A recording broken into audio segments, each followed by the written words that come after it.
अब हम ये जानेंगे कि टोटल प्रेशर और सेंटर ऑफ प्रेशर क्या होता है। तो सबसे पहले हम ये जानेंगे कि टोटल प्रेशर क्या होता है। तो टोटल प्रेशर फ्लूइड का ही एक प्रेशर है जो प्रेशर फ्लूइड अप्लाई करता है। ठीक है, तो टोटल प्रेशर को हम हाइड्रोलिक फोर्स भी कह सकते हैं। तो हाइड्रोलिक हम किसे कहेंगे, जो फोर्स हमारा फ्लूइड के द्वारा लग रहा है किसी भी ऑब्जेक्ट पे, उसे हम कहेंगे हाइड्रोलिक फोर्स। तो ये आपका टोटल फोर्स या हाइड्रोलिक फोर्स की वैल्यू है। ठीक है, तो ये हमारे इस ऑब्जेक्ट पे लगेगा, हमारे इस ऑब्जेक्ट पे हाइड्रोलिक फोर्स आपका लगेगा। ठीक है, तो इस ऑब्जेक्ट पे हमारा हाइड्रोलिक फोर्स या टोटल प्रेशर लगेगा, तो इसका फॉर्मूला क्या बन जाएगा आपका। हाइड्रोलिक फोर्स या टोटल प्रेशर का फॉर्मूला मैं लिखूंगा रो जी एच बार और एरिया। तो यहाँ पर आपका जो रो है क्या शो कर रहा है, डेंसिटी ऑफ द फ्लूइड। जैसे कि अगर ये वाटर है तो वाटर की डेंसिटी क्या हो जाती है, 1000 kg पर मीटर क्यूब।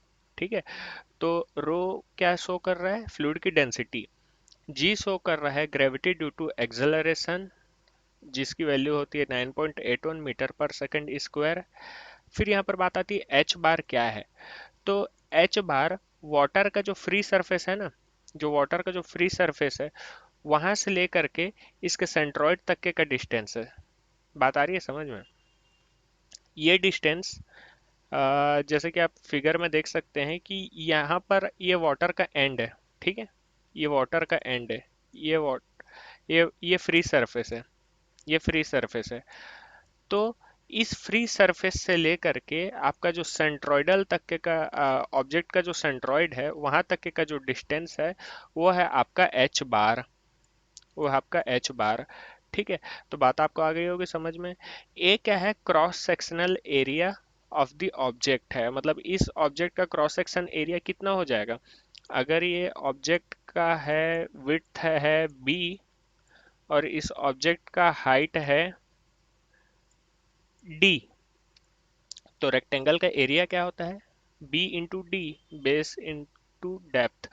तो ऐसे करके आप हाइड्रोस्टेटिक फोर्स या टोटल प्रेशर की वैल्यू को फाइंड कर सकते हैं। तो हाइड्रोस्टेटिक फोर्स या टोटल प्रेशर आपका क्या था, ऐसा फोर्स जो फ्लूइड के द्वारा आपके ऑब्जेक्ट्स पे लगाया जाता है जब आपका फ्लूइड रेस्ट पे होता है। इसके लिए आपका फ्लूइड रेस्ट पे होना जरूरी है। अगर आपका फ्लूइड कंटिन्यू फ्लो करता जा रहा है तो हम ये नहीं कहेंगे कि उस पर हाइड्रोस्टैटिक फोर्स एक्ट कर रहा है। हाइड्रोस्टैटिक फोर्स सिर्फ तभी एक्ट करेगा जब आपका फ्लूइड रेस्ट पे हो। ठीक है,